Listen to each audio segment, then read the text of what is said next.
Charlie Rangel, who has been a mentor to me and a confidant on so many issues, is absolutely right. We get this health care bill passed.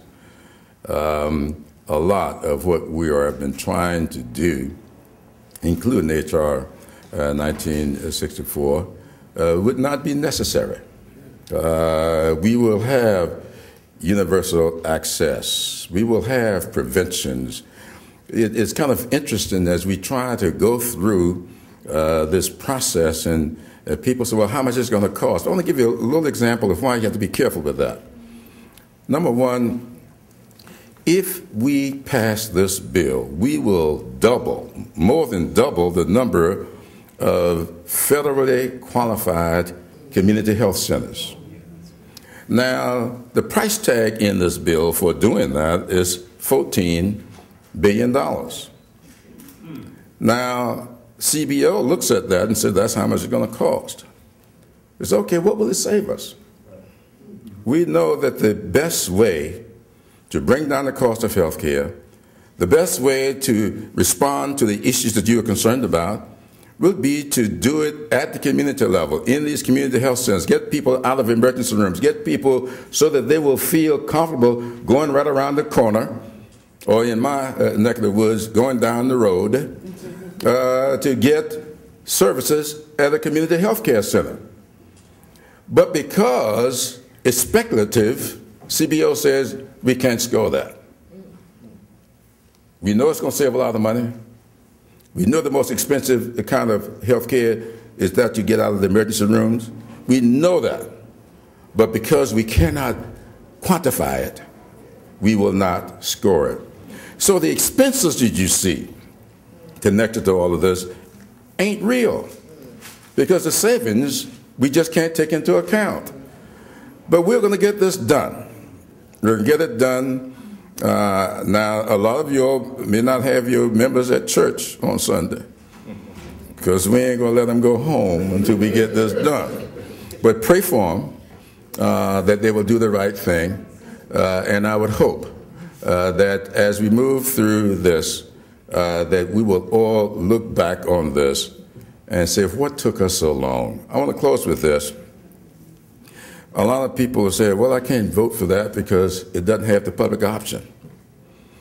And I want the public option. Well, I want the public option too. In 1964, I'm old enough to have been around in 1964. Gail, you too. In 1964, when we were doing the Civil Rights Act, we had all the stuff in there. Housing and voting and everything. And it couldn't get passed. And so let's not fishing around for votes.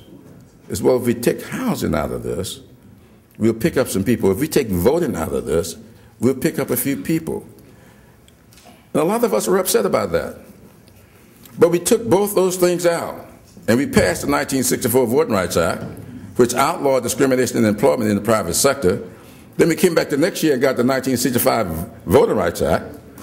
And then we came back in 1960 and got the Fair Housing Law. Came back in 1972 and made the discrimination applied to the public sector. It was an 8-year period. So when we start looking back on this, everybody says the 1964 Civil Rights Act. No, it was 64, 65, 68, and 72. So what we're doing with this bill is laying a foundation that we can build upon.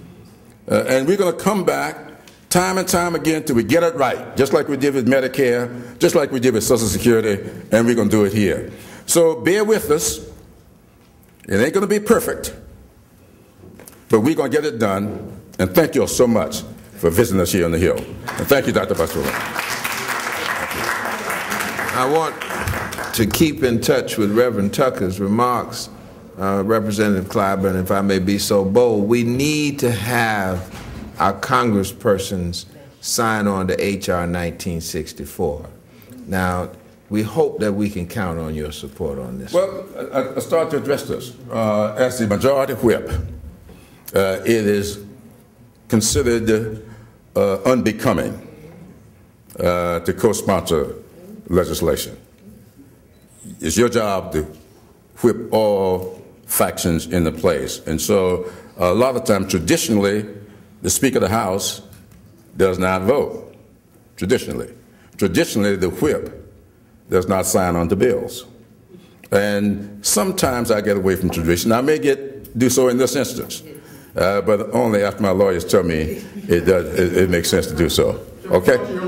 Right. Well, you know, I'm for the bill. I'm for the bill. I'll speak for it. I'll do all that. But you won't even see me on the bill that we're voting on today. I'm not on that bill. But I think you've seen me enough on various TV programs to know exactly where I stand. Okay, very good. Thank you so much.